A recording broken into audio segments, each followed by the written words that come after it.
I'm Ben Meiselas from the Midas Touch Network. Donald Trump, who was too afraid to attend the first GOP presidential primary debate, instead spent his time talking about conspiracy theories with Tucker Carlson and how he was upset that President Biden had videos of him taken on the beach. I'll do a whole nother video on that. But Donald Trump also spent his time making some of the most deranged and dangerous posts, attacking prosecutors, attacking special counsel Jack Smith and Fulton County District Attorney Fani Willis and New York Attorney General Letitia James, Manhattan District Attorney Alvin Bragg. I mean, the conduct by Donald Trump in these posts that I'm about to show you very clearly violates the consent order in terms of Donald Trump's release in all of his criminal cases, but especially in Fulton County, Georgia, where he is specifically prohibited from making threats and engaging in intimidation directly or indirectly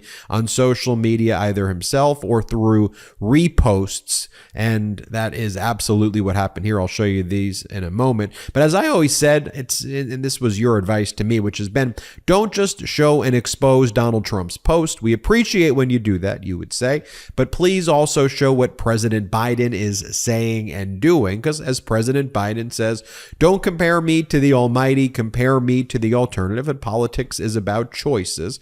And for me, I don't necessarily even look at political parties so much as I care about normalcy, compassion, stability, doing things for the American people.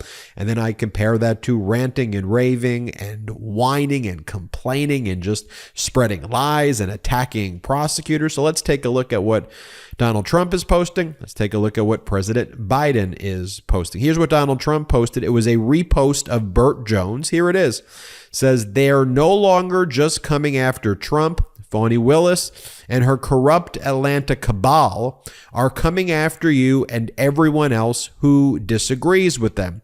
This is a political persecution that we won't stand for. It's time to hold Fani Willis accountable. To be clear, the consent order that Donald Trump signed stated that he can't do reposts attacking the community and intimidating witnesses and parties, and this would seem to fall squarely within the prohibited conduct, and we will see if and when Fani Willis. I think Fani Willis will bring this up to Judge Scott McAfee, but we will see. Donald Trump is set to surrender shortly in Fulton County, and then there will be an arraignment. Take a look at some of his other posts.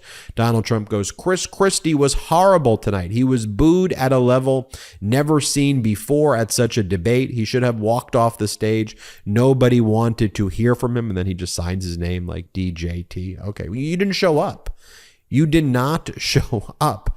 Okay, let's compare that to what President Biden says. Biden goes, you know, my dad used to say, don't compare me to the almighty, compare me to the alternative. You see, I told you that's what Biden says.